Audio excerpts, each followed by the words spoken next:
Yo, what's up? It's me, Brandon. Guess what? I am doing a comic book review today. So here we go. Justice League Incarnate, number 3 out of 5. Holy shit, this was amazing. Not even joking because, well, in this issue, President Superman of Earth 23 and Dr. Multiverse from Earth 8 go into, if you know what this is, I will say it. They go into Earth 33. Now, if you know your multiversity from DC Comics, you would know that Earth 33 is our own universe. Yeah, reality, our own universe, where every idea is a comic book in any form. Because it has a fictive membrane. Yeah, it's kind of weird. It's kind of weird because Grant Morrison was the one that introduced Earth 33 as a universe where our own ideas are the ones that technically shape the entire DC multiverse. Yeah. Weird, isn't it? But yeah, oh my god. Dude, Darkseid was the editor at DC Comics. Yeah, literally, Darkseid on Earth 33 is Ulrich Saxman, and he is an editor at DC Comics.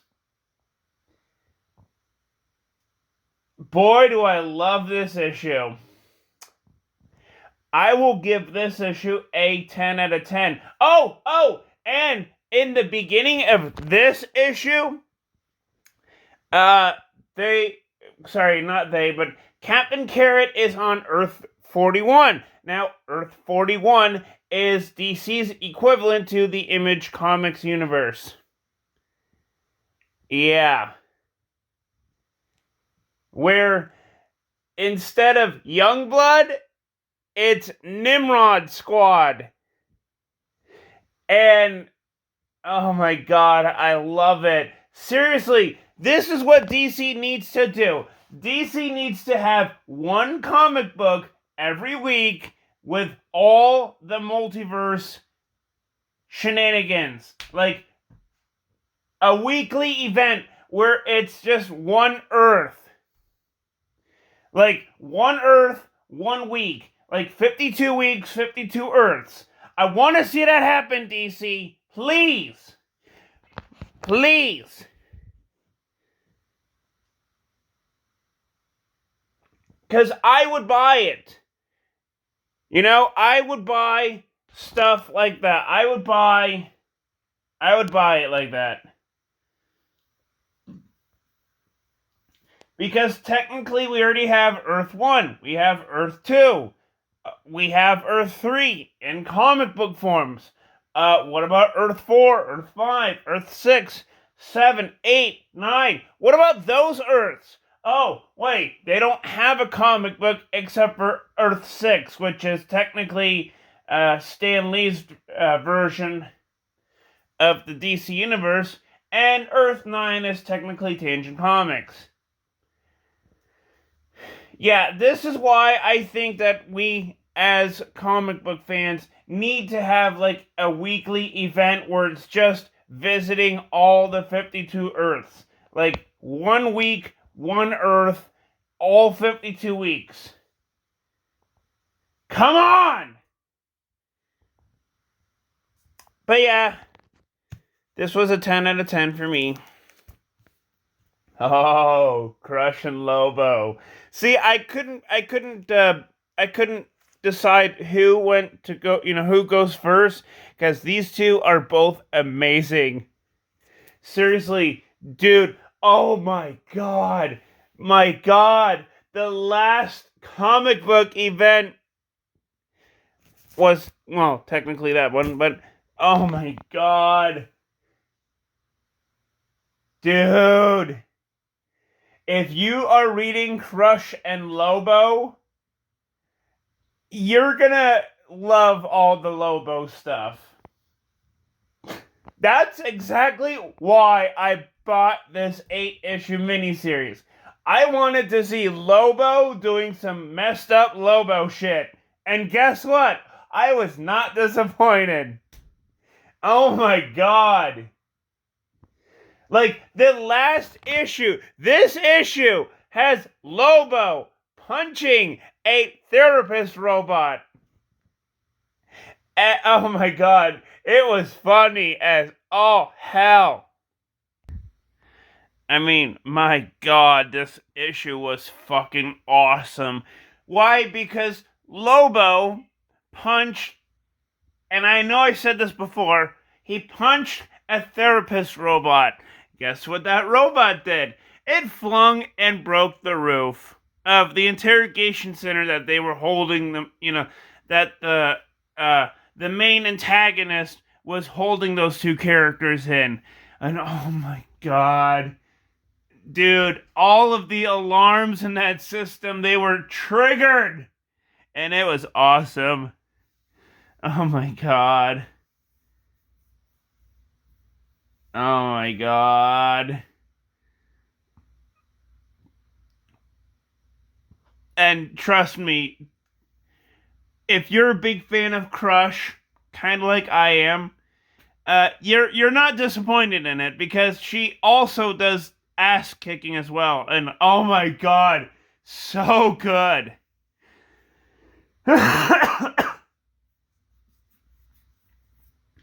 So good.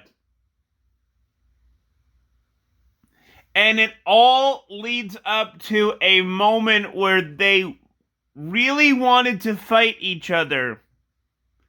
But they decided that the best way for them was to be somewhere else.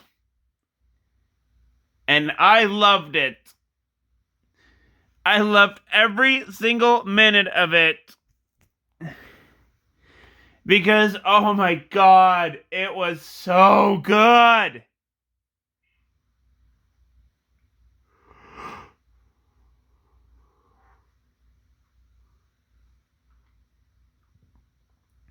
But yeah, I will give this a 10 out of 10. This is Mariko Tamaki at her best.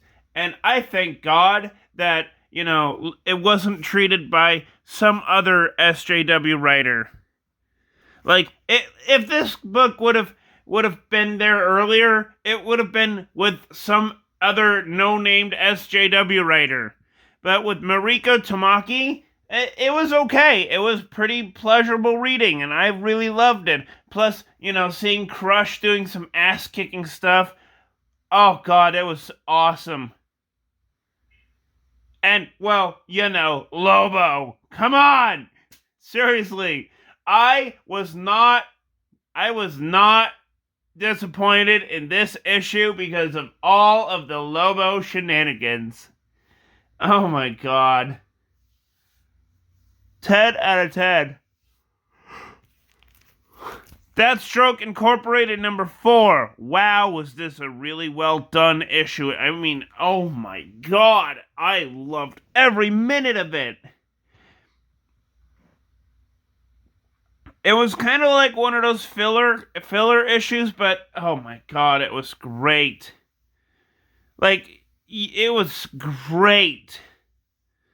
Not lying at all. It was some of the most badass dialogues in this comic book, and I loved it. I loved every single minute of it. The art, the dialogue, the setting, the plot, fucking awesome.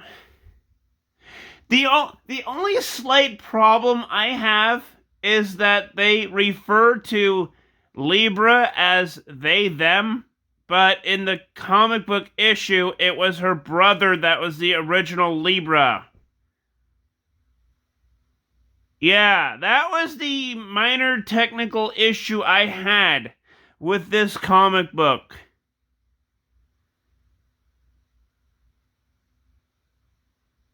Other than that, it was a good book. Seriously, it was a good book. I don't know if it was the editor telling the writer that the new Libra should be a they them, but I mean seriously, like come on, like if you're referring to her brother as the original one, just say it's her brother. You don't need to say they them. Just say it was her brother. And, just say it's her brother and that she is the new Libra. Most comic book fans do not care about their pronouns. They just want to see people kicking ass and taking names. Period. By the way, 10 out of 10. 10 out of 10. Oh my god, some horrible drawings. I could draw better than this shit. And I don't need a 3D, digital artwork format to draw better than this shit. Oh my god. This is just no. The cover, and I have said this before with Riley Rosmos' artwork, it is horrible. It's horrible.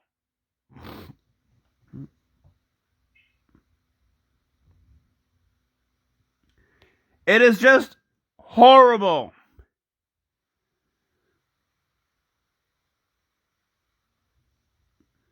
But thank God it was just the cover. The inside, oh my god, it was amazing. Like the entire story and plot and artwork was kind of like a 90s book where it had big dialogues for people to read. It was really damn good. And that's the only major non-issue I had. Was inside the book was a really good story, a really good conclusion. But the artwork on the cover, oh my god, please, someone could have gotten a lot better with a different artist. Seriously, god. DC, why do you keep Riley Rosmo working for you? Riley Rosmos' artwork is horrible. It is an eyesore. It's an eyesore. I've seen way better artwork than that. It's an eyesore. Like, it was so painful for me to look at this cover.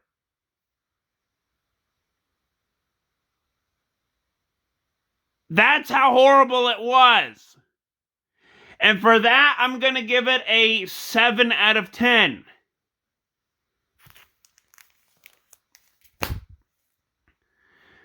Oh, refrigerator full of heads. Yeah, this is gonna get censored. This was a good book, actually.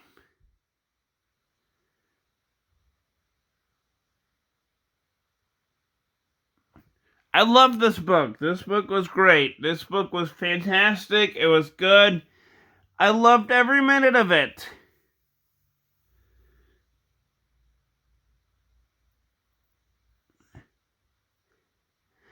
This book was good. I loved every minute of it.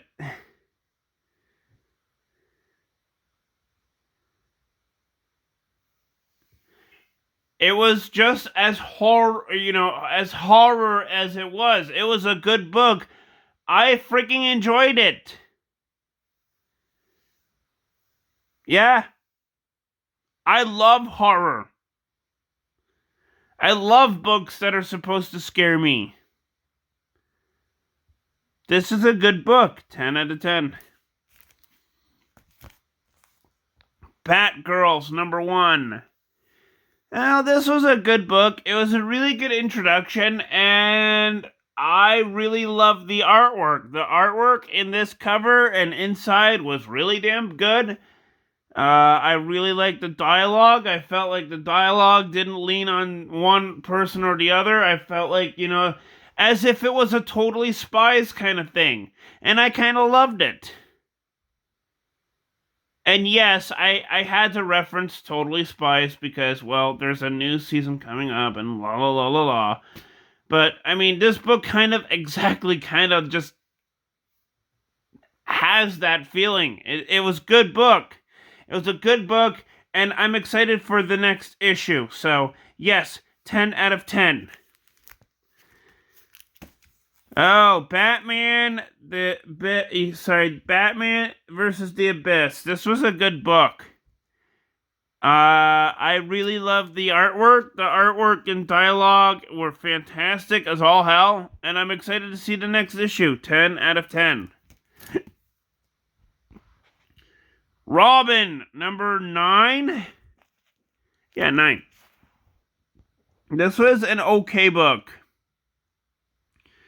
In my own humble opinion, this was an okay book. This was really cartoony at times, but it wasn't too cartoony. Like, there was, the artwork was really damn well put together, and I just really enjoyed reading this book. So, yes, if you haven't read this book, it's really damn good. I really suggest people should be reading the Robin issues because it was a good book. And, if you start at number 9, you won't be far off because, you can always get issues 1 to 8. You wouldn't have to be like, getting through decades of comic books just to, get this one story arc.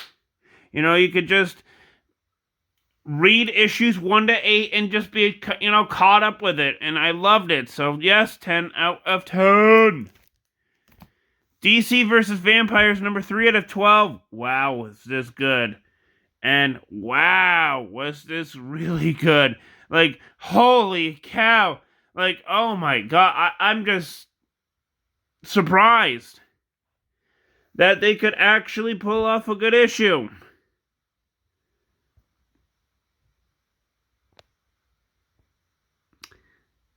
I am excited for the next issue because, well, Batman probably, well, most likely, let's just say, is getting on to, what's going on and everything with the DC vampires. He's getting on there, onto knowing what's going on. And I love this book. This book was a really good book. I kind of felt sad for Wonder Woman because she allowed herself to be, hypnotized by Green Lantern. Yeah, Green Lantern, who is infected by a vampire virus-looking thing. I don't know what it is, but,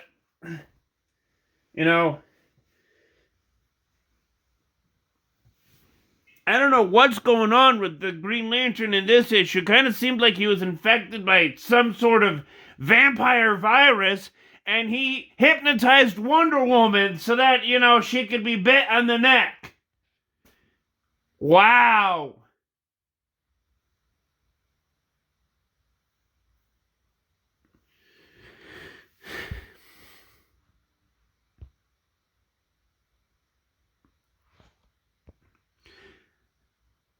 I'm pretty much speechless. The art was good, the writing was okay, but, like, I didn't like the fact that they had to, force Diana into, just hypnotizing herself and getting bit on the neck.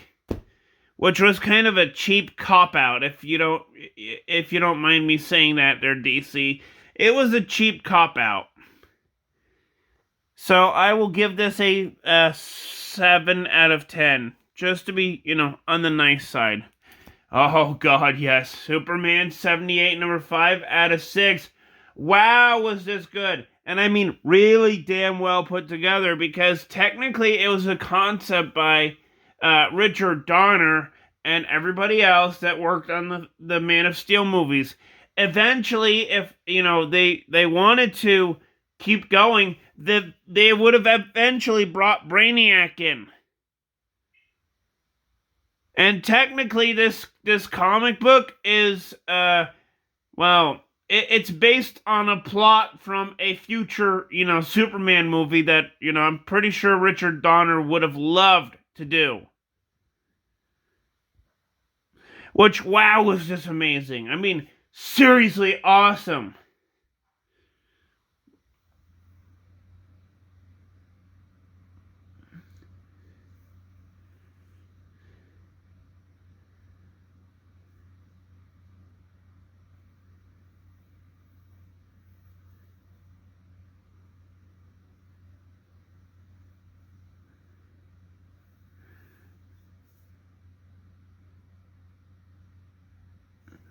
I'm gonna have to give this a 10 out of 10 because, wow, this was an amazing book. I mean, seriously, like, I'm so fucking speechless. And usually comic books really never get me this speechless, but, like, I was so speechless. I've been speechless about this comic book ever since the first one came out, and oh my god, I loved every minute of it, and I'm excited to see what happens in the finale of this issue. Like, wow, was this so good. Seriously, DC should be doing more of this stuff. They should be doing more of this. And technically, I think that they are doing more of it. They're expanding the Christopher Reeve Superman universe. Which, I gotta say, is a pretty damn good idea. So, yes, 10 out of 10. Oh my god. 1-Star Squadron number 2. Oh god. Oh god. How should I say this? It's not the best comic I have read in a very long time.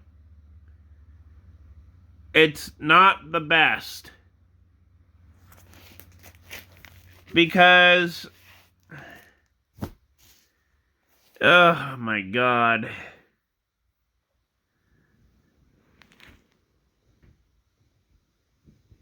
It just really is not the best comic I have read in a very long time.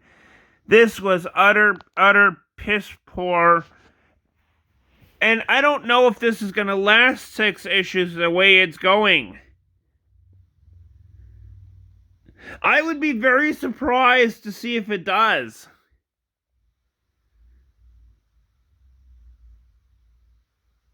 But oh my god.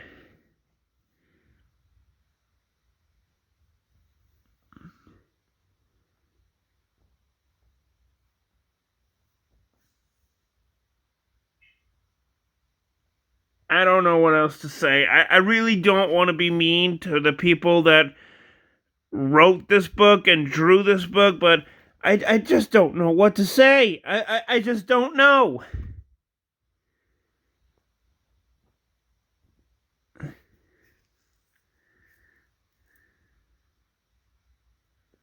I mean, I get that it's because of the reality and the basic lives of superheroes, but like, they could have made it a ton more cooler than that. The only interesting thing was they invited Lex Luthor into that, and that was it. And Sportsmaster. That was it.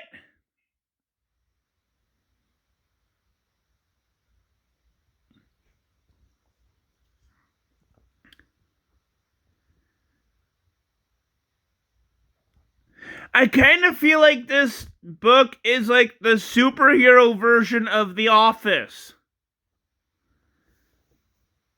Because that's exactly what it is. It's a superheroic version of The Office. With what's his name? Steve Carell and the other guy that wears the glasses and like is a conspiracy nut. Yeah, this is a show. Sorry, this is a comic book universe version of that show. Like, this is just, no.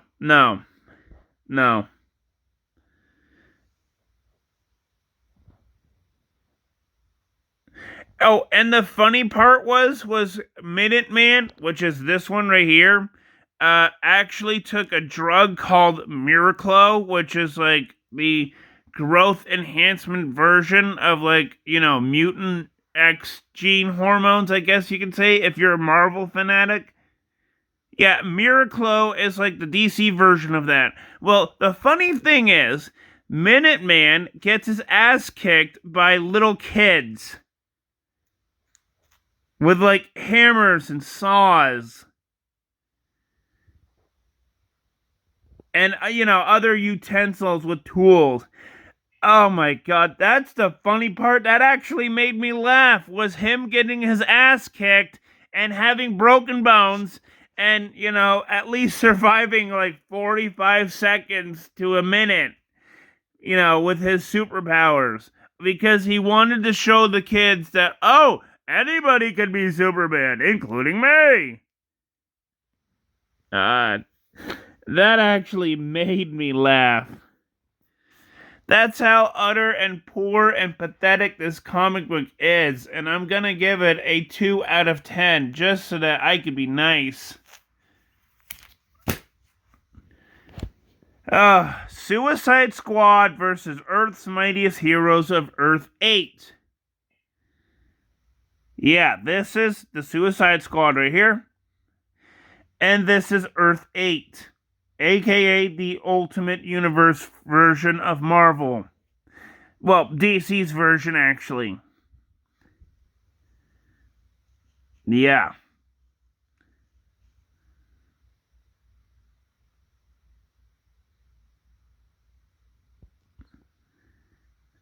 Yeah.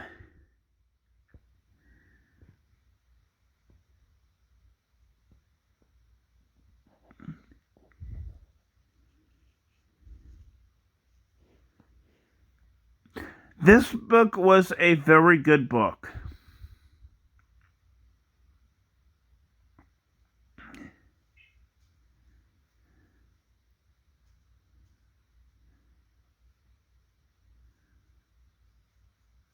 Why? Because it actually references two different things.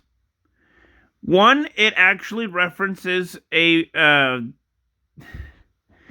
version of Marvel Civil War 2 where Iron Man, dies. And it actually references DC's Infinite Frontier where Machine Head actually dies. Yeah. It was pretty awesome, though.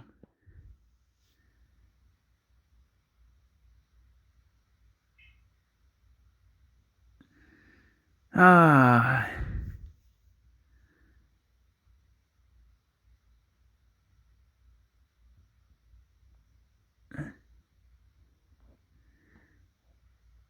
But yeah, I'm gonna give this issue a 10 out of 10.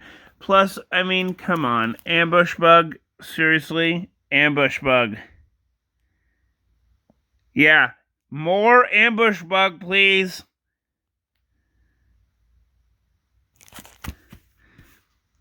If you guys don't know who Ambush Bug is, think of Deadpool. And think of Deadpool wearing a green bug-like outfit. That's actually Ambush Bug. He's a fourth wall breaker that actually knows that he is in a comic book. That actually knows that he is in a comic book universe. And that actually knows that there's multiple comic book universes out there. And Ambush Bug actually already knows that there are multiple comic book companies out there. For example, he knows Marvel Comics. He knows Image Comics. Dark Horse Comics. Yeah, he knows it, but he's not going to reference it. That's how powerful Ambush Bug is. Plus, he has the ability to teleport.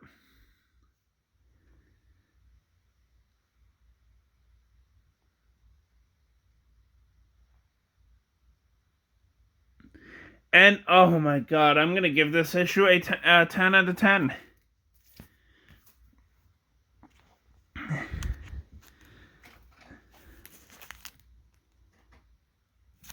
Oh, yeah. The fall of Teen Titans Academy begins. I'm pretty much biased when it comes to this comic book.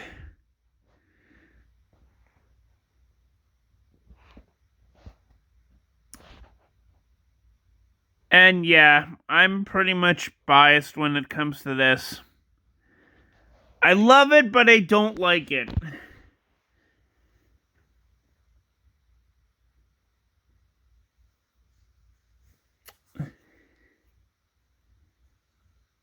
But yeah, this was a good comic book. Anyways, it's just I didn't like reading it.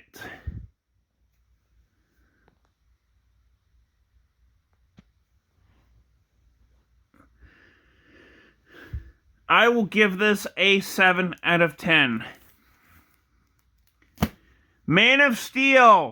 Dark Knights of Steel, number 3. This was an interesting book.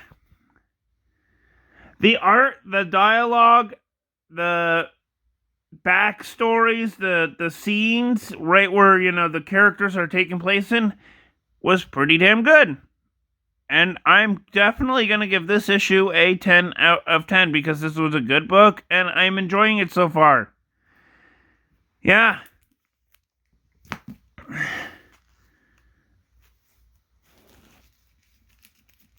Action Comics number 1038. Oh boy. They already killed off one of Superman's go-to team members. This is a horrible start.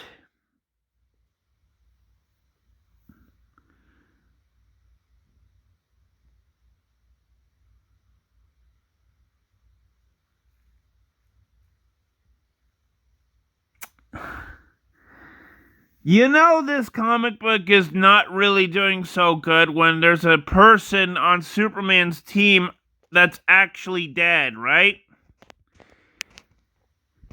That would be true.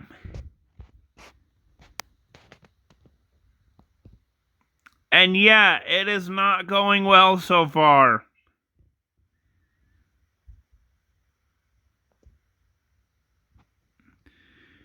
The art and dialogue were okay at best.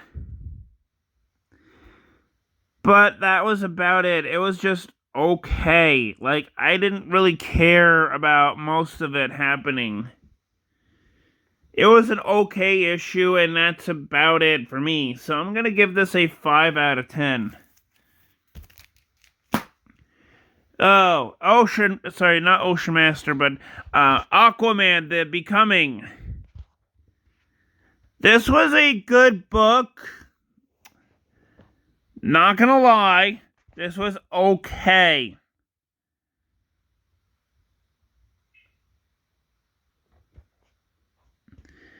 It's just, I felt like the story didn't really, it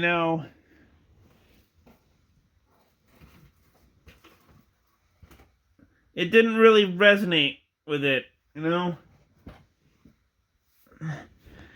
Didn't really resonate with me.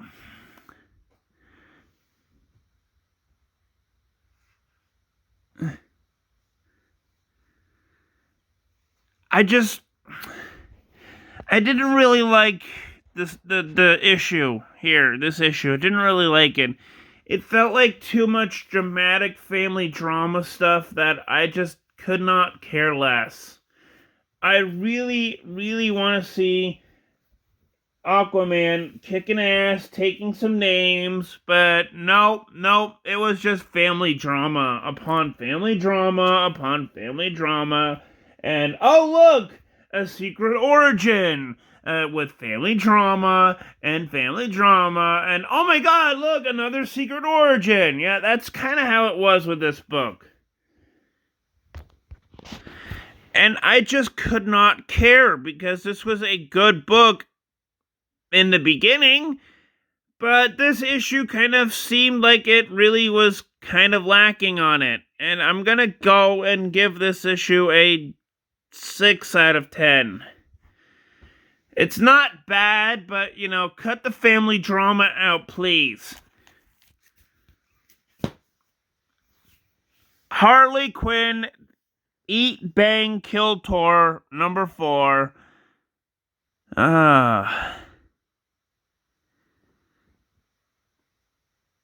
This was actually okay.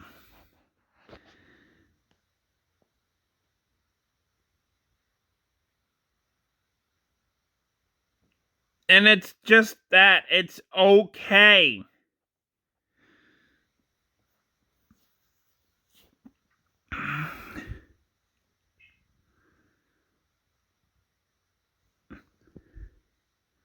I just really don't know how else to explain it. It was okay. I love everything about this issue. This issue was very well done, very well put together. I just thought it was okay. As an autistic person's professional opinion, this was okay.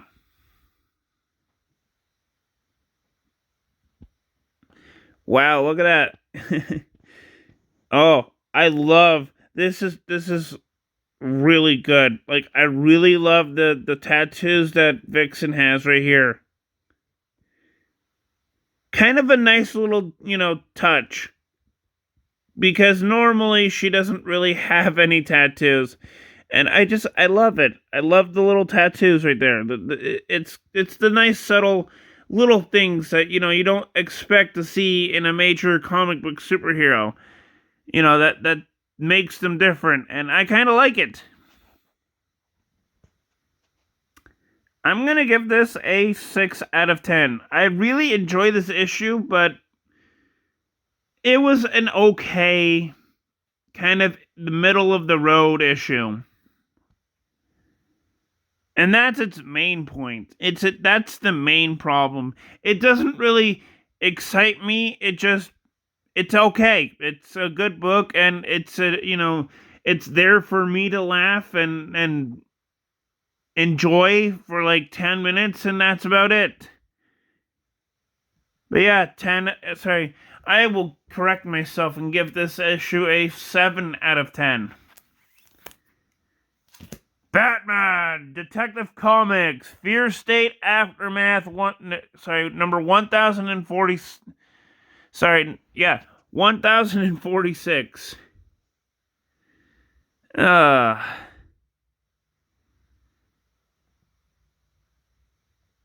If I have to be clear, Detective Comics is so far kicking Action Comic Books' ass. Like, it is just really, really well done, really put together. Compared to Action Comic Books number 1038, where they had a team member of Superman being killed off in the previous issue.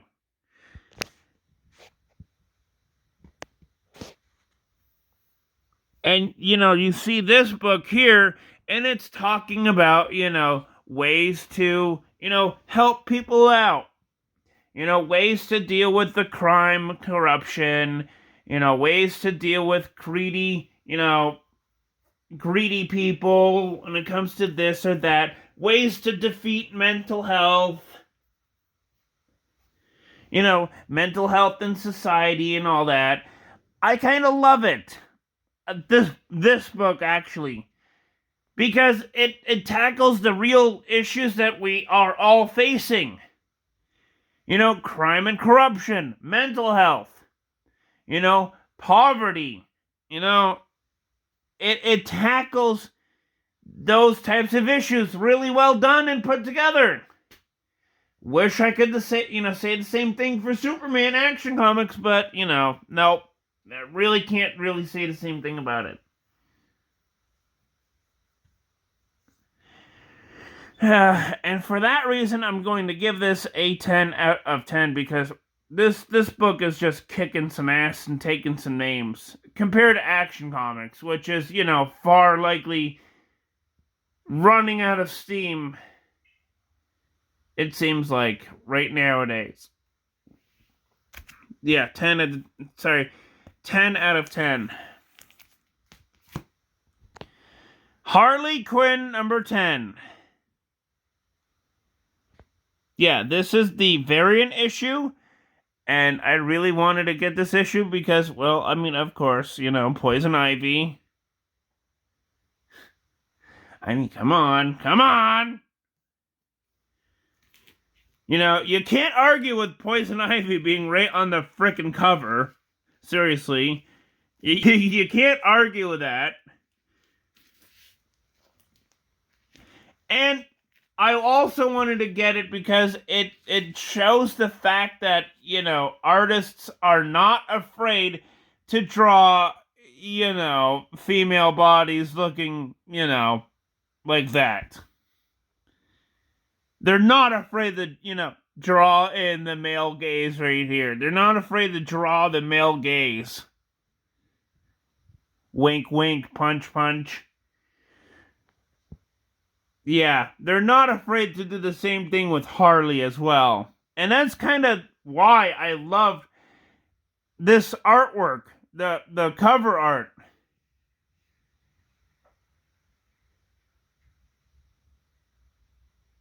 And I really think that more artists at DC Comics and Marvel Comics, I really think that they should, not be afraid of the male gaze. Like, draw women and draw men the way that they are meant to be. Don't draw some overly,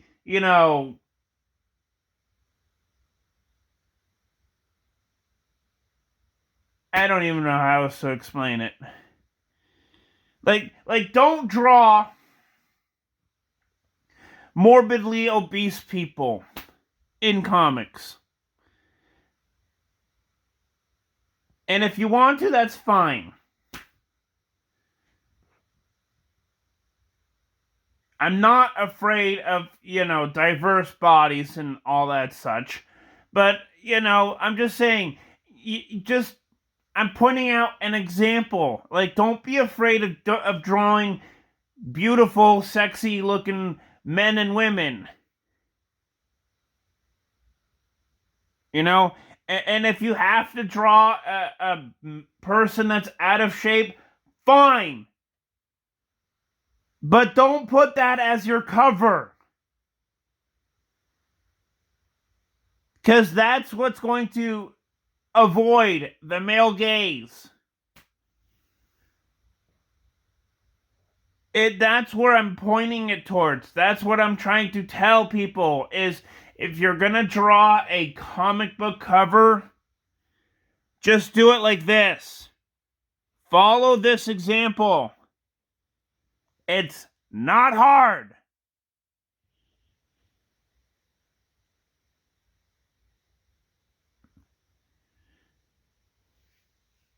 Do I love this cover? Yes, I do. Do I love the inside of this cover? Hell no, I don't. Actually, I actually do. Because when I first was reading this comic book, I was afraid that Riley Rosmo would infect the comic book by drawing and having all of Riley Rosmo's drawings in there. Was I surprised? Yes, I was. Because they had a really competent artist in there. Why can't they keep Braga and get rid of Riley Rosmo? Come on, DC, it is not hard. Keep this Braga person and get rid of Riley Rosmo. It's not hard. Riley Rosmo's drawings are horrible. Braga's drawings are not an eyesore. They're actually fun to see. It's actually fun to at least look at Braga's drawings. And yes, I'm saying that because I am an artistic person. I love visuals. I love visual cues and visual backgrounds. And this comic book was not an eyesore. It was fun to actually read for once. Would I give this comic book a 10 out of 10? This issue definitely deserves it. 10 out of 10. Oh, God. I am thankfully happy that this is going to be canceled in 5 issues.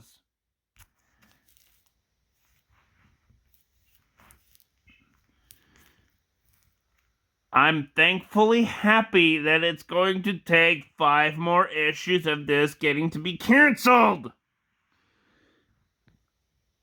Because, one, Bendis sucks as a writer. Okay? No more dialogue upon dialogue upon dialogue upon dialogue upon dialogue. 2, the art sucks. And I really mean it. I am not joking. Stop laughing, DC. Stop laughing. You know it's true. Stop laughing. I can hear you. I'm breaking the fourth wall. I can hear you laugh right now, DC Comics. You're laughing. I'm breaking the fourth wall here. I'm breaking it. I broke the fourth wall for DC. I can hear them laughing at me for saying that this artwork sucks. Because it really does. And I'm not joking.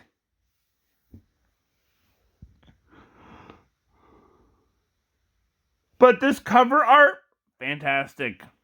So, what will I give this? A 5. Well, actually, no. This deserves a 3 out of 10. Oh my God. Another one.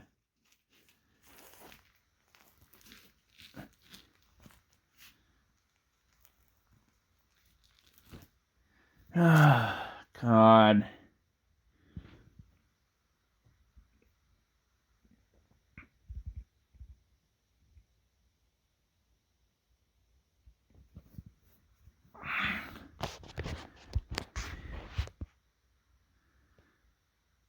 I am pretty much speechless right now.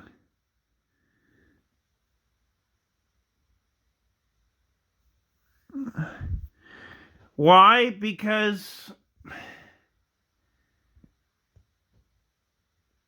I'm pretty much done with this book. I don't care about this book. This book is not interesting to me when it comes to reading a book. It's not really that interesting to me anymore. I'm not enjoying this book. And if I get any future issues, I'm just gonna probably put them on the side. And have like a comic book bin box for when I eventually read it.